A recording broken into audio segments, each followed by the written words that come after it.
कार्तिक मास कथा माहात्म्य अध्याय 20। जय श्री कृष्णा। राधे राधे। आप सभी का दिन शुभ और मंगलमय हो।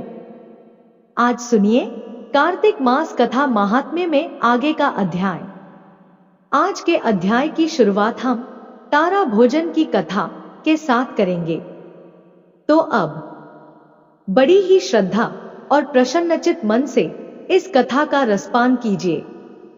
प्राचीन समय की बात है। एक साहूकार की बहू तारा भोजन कर रही थी।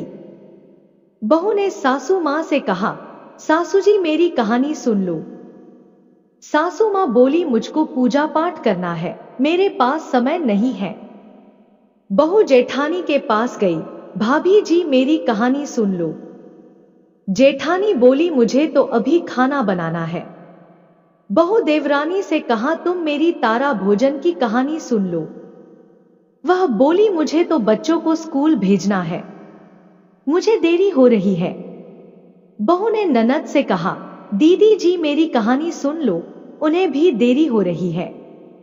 ननद बोली, मेरी तो ससुराल से बुलावा आया है, मुझे ससुराल जाने की तैयारी करनी है। वह राजा के पास गई, बोली, आप मेरी कहानी सुन लो। राजा बोला, मुझे तो व्यापार का काम करना है और हिसाब किताब देखना है, मेरे पास समय नहीं है। बहू दौड़ी हुई पड़ोसन के पास पहुंची। पड़ोसन से बोली, बहन मेरी कहानी सुन ले। वह बोली, हां बहन सुना। साहूकार की बहू ने कहानी सुनाई और पड़ोसन ने सुनी और हुकारा भरा। इस तरह कार्तिक माह पूरा हो गया। जब भगवान विमान लेकर आए, साहूकार की बहू विमान में बैठकर जाने लगी तो सास दौड़ी आई, बहू मैं तेरे साथ चलूंगी। वह बोली, सासू जी आप तो अपनी पूजा पाठ करो। जेठानी कहने लगी, मुझको ले चलो। वह बोली, जेठानी जी आपको खाना बनाना है। देवरानी आई, बोली मैं भी चलूं। वह बोली, देवरानी जी आप तो बच्चों को तैयार करके स्कूल भेजना है, तुम कैसे चलोगी? ननद आई, बोली, भाभी मुझको भी ले चलो। उसने कहा, नहीं दीदी आपको तो ससुराल जाने की तैयारी करनी है। दौड़े दौड़े राजा आए, मैं तो चलूं? वह बोली, नहीं राजा जी आपको तो कारोबार संभालना है, आप कैसे चलोगे? पड़ोसन भी आई, बोली, बहन मैं चलूं। वह बोली, हां बहन तू चल, तूने पूरे कार्तिक मास स्नान में मेरी कहानी सुनी है। दोनों विमान में बैठकर स्वर्ग में भगवान श्री हरि के चरणों में स्थान प्राप्त किया। उस नगरी के राजा ने सारी नगरी में ढिंढोरा पिटवा दिया, सब कोई तारा भोजन करना, तारा भोजन की कथा सुनना। इससे कार्तिक मास में भगवान श्री हरि के चरणों में स्थान मिलता है। प्रेम से बोलिए लक्ष्मी नारायण की जय। अब सुनिए आज के आगे का अध्याय। नारद जी कहने लगे, हे राजा पृथु, जो कार्तिक कृष्ण अमावस्या को दीपावली करता है वह कभी दरिद्र नहीं होता।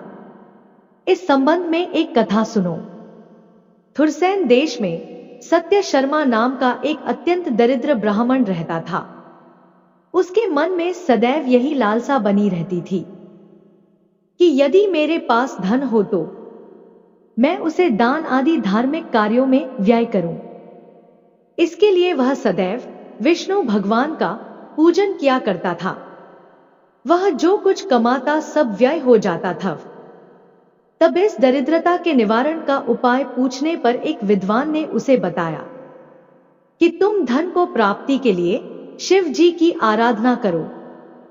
तब से वह शिव जी का उपासक बन गया। निदान के 1 वर्ष बीतने पर एक दिन शिव जी ब्राह्मण का रूप धारण कर उसके पास आए और बोले कि हे विप्रो, धन की प्राप्ति हेतु तुम राजा के पास जाकर उससे वरदान मांगो कि कार्तिक बदी अमावस्या को मेरे सिवाय और कोई अपने घर में दीपक न जलाए। ब्राह्मण ने ऐसा ही किया और राजा ने उसकी बात स्वीकार कर ली। निदान कार्तिक कृष्णा अमावस्या से एक दिन पूर्व अर्थात चतुर्दशी को सत्य शर्मा ने राजा के पास जाकर उसको स्मरण कराया, तो उसी समय राजा ने सारे शहर में ढिंढोरा पिटवा दिया कि अमावस्या को कोई भी अपने घर में दीपक नहीं जलाए। राजा की आज्ञा के अनुसार अमावस्या की रात्रि को किसी ने भी दीपक नहीं जलाया। जब रात्रि को लक्ष्मी जी नगर में आई तो देखा सारे नगर में अंधकार छाया है, मगर एक ब्राह्मण का घर खूब सजा हुआ है, साथ ही दीपमाला से जगमग हो रहा है। लक्ष्मी जी प्रसन्न होकर जब उस घर में जाने लगी तो ब्राह्मण ने उनका रास्ता रोक लिया और कहने लगा, है भद्रे, आपका पति अति कठोर है और आप अति चंचल हो, इस कारण आप हमारे घर में प्रवेश मत करो।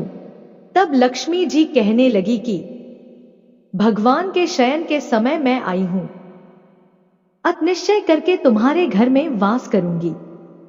यह सुनकर ब्राह्मण ने कहा कि यदि आप इस बात की शपथ लीजिए कि 3 वर्ष पर्यंत आप हमारे घर से नहीं जाओगी और यहीं वास करेंगी, तब आप हमारे घर में आ सकती है।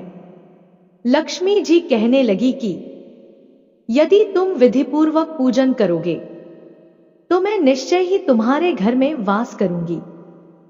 यह सुनकर ब्राह्मण ने पूछा कि मैं किस विधि से आपका पूजन करूं? तब लक्ष्मी जी कहने लगी कि कार्तिक वदी अमावस्या को प्रातःकाल स्नान आदि करके देवता और पितरों का पूजन करो, सायंकाल मेरा पूजन करे। सबसे पहले स्वस्तिवाचन द्वारा गणेश जी का पूजन करे, फिर कुबेर जी का पूजन करके संकल्प करे, तत्पश्चात लक्ष्मी जी का पूजन करे। कैसा स्वरूप है लक्ष्मी जी का? कमल के आसन पर स्थित, कमल पुष्पों की माला धारण किए, कमल जैसे नेत्र वाली, गंभीर नाभि वाली, स्तन के भार से नम्र सुंदर वस्त्र वाली, देवताओं के हाथियों द्वारा मणि युक्त घड़ों से स्नान करने वाली, कमल पुष्प हाथ में लिए, ऐसी लक्ष्मी मेरे घर में निवास करे। सर्वप्रथम लक्ष्मी जी को आसन दे, फिर पाद्य, अर्घ्य, आचमन, स्नान, वस्त्र, धूप, दीप, नैवेद्य, जल, तांबूल, सुपारी इन सब वस्तुओं को अर्पण करके नमस्कार करे, दीप जलावे और तामस रात्रि भगवान की कीर्तन करे। इस प्रकार कुबेर तथा लक्ष्मी जी का पूजन करके ब्राह्मणों को भोजन कराए, तत्पश्चात बंधु बांधवों सहित आप भी भोजन करें। सत्य शर्मा ने विधिवत इसी प्रकार पूजन किया, जिससे उसके पास बहुत सा धन धान्य हो गया। इसके बाद उसने अनेक यज्ञ भी किए। फिर सत्य शर्मा विरक्त होकर मथुरा जी चला गया और वहीं पर समाधिस्थ होकर विष्णु लोक को प्राप्त हुआ। प्रेम से बोलिए लक्ष्मी नारायण की जय। इस प्रकार यह अध्याय की कहानी पूरी होती है। अब मिलते हैं अगले अध्याय में। कहानी पसंद आए तो चैनल को सब्सक्राइब करें और वीडियो को लाइक एंड शेयर करें। जय श्री कृष्णा। राधे राधे।